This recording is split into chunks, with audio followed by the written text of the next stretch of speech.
As far as we are concerned, this is all that what life is all about. What is that thing? The measure of a man is not determined by his abilities, it's determined by his vision.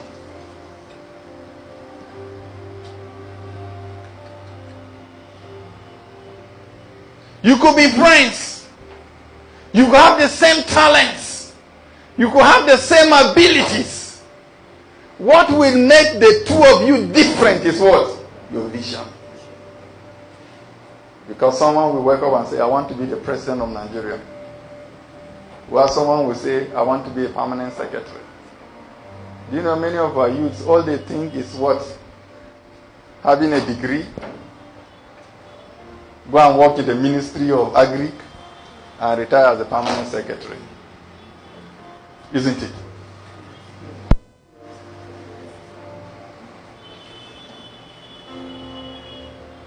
God wants us to begin to appreciate what He has planned for us in this life and the life to come. And remember, one day I was praying, I said, God, I know it's wrong for me to say, what will you be in heaven? I said, God, where will I be in heaven? I want to be close to the throne of glory. Funny prayer, isn't it? I said, God, I'm on the jewels. I want to be closer to the throne of glory when I get there. So I want to serve you with the whole of my heart. On the earth, you can have a vision. And God will begin to take you. You know, you can always change your vision. When I was small, I went to secondary school and I remember the best student that finished from my school became a medical doctor. I was okay. At that time, you know, I didn't even know about doctor. I just went to secondary school. I said, I want to be a medical doctor too.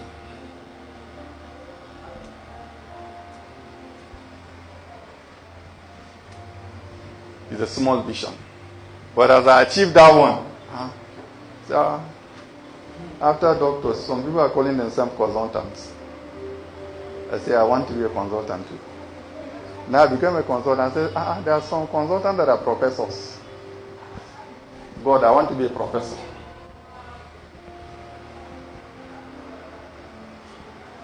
But it's not as if it's important though. What I'm doing here is more important to me. It's more important to me than becoming anything in life. Of course, it's more important to me. But that does not stop you from having what? Dreams. The other time he was ministering at Tabernacle, and I had to say he had a vision that before he got married, you have a car or something. Or is it before he takes his child to school? A man with a vision, you have opened a way for God to begin to bless you. The vision may be small, but when you enter it, you discover there are rooms for expansion. But have the vision, even if it is small. Because God works with our dreams and our vision. A man that cannot have a clear-cut direction is going in life will not go anywhere. You may have a very funny dream. I remember when I was very young, I said when I want to marry, you know, when I grow I want to marry. It's a good vision, isn't it? I say I want to buy a car. It's a good vision, isn't it? I say I want to have 3 children. It's a good vision, isn't it? I say I want to build a house. It's a good vision. I've achieved them. I don't see them as anything again. So I begin to say, what is the next thing? What am I trying to say? All those things I dreamt about, every single one of them has been fulfilled. Every single one of them has been fulfilled. What did I say? Every single one of them. Now I'm setting new targets, new goals. And I say, I want to be like David. You know, David looked back and I say, well, of all the precious promises that God has made to me, every one has been fulfilled. Then you better make it big. You better make it what? The other day I was, you know, I went to redemption camp and you know, the old side, And the man was almost 70 then. And he said he wanted to expand the site 3 kilometers. 3 kilometers. I said, this old man is still dreaming dreams.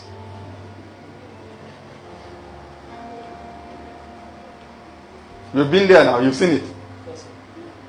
The only difference between him and others is vision.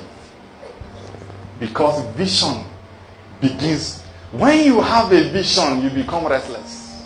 When you have a vision, you begin to run. When you have a vision, you begin to what? You begin to pursue it. But when you don't have a vision, anything goes. If you don't know where you are going, anywhere you landed is a destination for you. So I need to close. And when you have a vision, don't be afraid to confess it. Say it. That's why I'm not ashamed to mention that small thing called professor, isn't it? Well, I'm talking about it. It's my vision. Talk about it. Don't be ashamed of it. Don't be ashamed. Remember David. He said, who will kill this man? He was discussing the vision. The Bible talks about what? You should have it as you say it, isn't it? The Bible in first is Mark chapter 11 verse 23. These are ways that God has ordained that we may enter into our inheritance in Him. It is not by sleeping. Well, our problem with confession these days, we are over-confessing things, isn't it? I'm not working and be confessing things. People don't pray again now. The only prayer they do is what? To be confessing things. It's not bad to confess things, but the real confession that I discovered at work is not the one you do in the closet. The real confession is the one you do in a place that someone will laugh at you.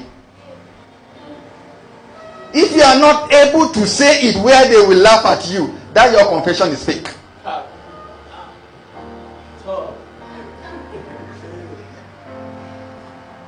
Isn't that the young Gicho that was saying? When God told him the secret of confession, what happened?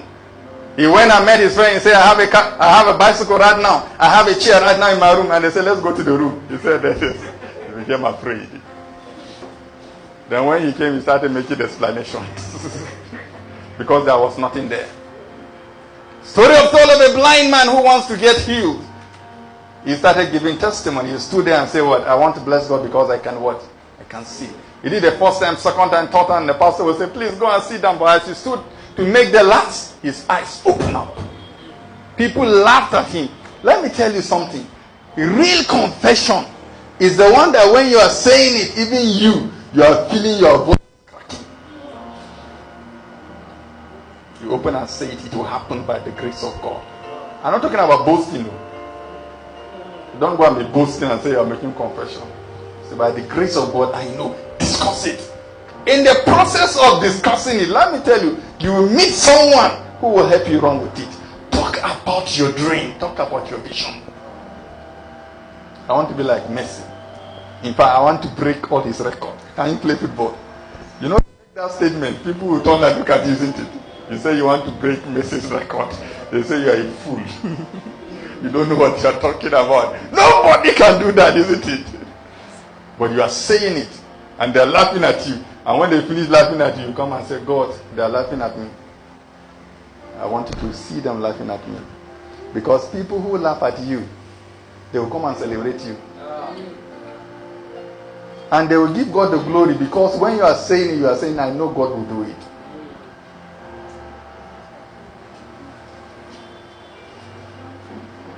I've seen a man who comes that her husband doesn't have a single sperm. Doesn't have a single sperm. Married for 3 years, no child.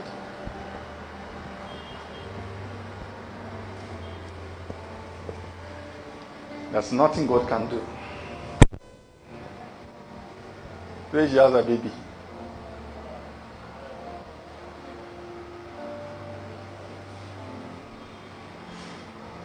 Say, don't say that your husband does not have a sperm. Don't say that. Begin to say, my husband is normal. Everything about him is what? He's okay.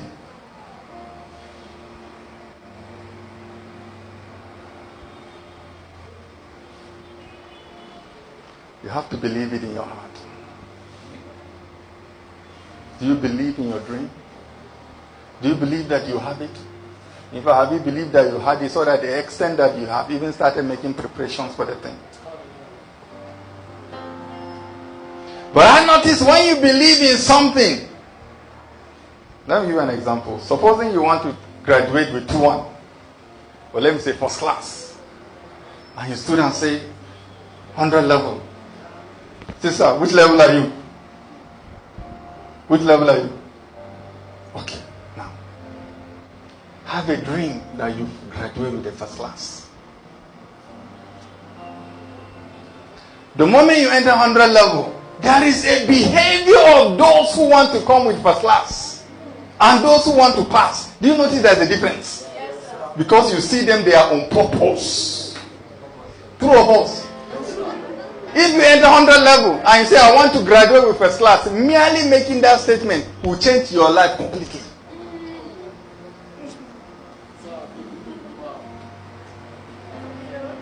It will change your resolve. It will change your associations. It will change your decisions or party. But if you come and say, oh, me, I just want to graduate. Every Friday you will be in, what's the name of this place? You'll be there because you lack vision. When you believe in the vision, it moves you around. And when you are moved around, God is moving your favor. Because he said, they place your feet. It is that place that you will conquer. You don't just sit down and be confessing and confessing. You know, one common confession about Christians these days is, I'm the righteousness of God in Christ Jesus. Isn't it? Beautiful. Beautiful. But let it not stop with what? Confessing it.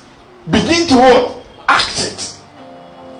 You say, I'm the righteousness of God. And do you know the right attitude? It's not when you commit sin and you come to God and say, God, I thank you because I'm the righteousness of God. My sin has been covered. That is the wrong posture. That is the wrong attitude. When temptation confronts you, that is when you look at temptation in the face and say, what? I'm the righteousness of God in Christ Jesus.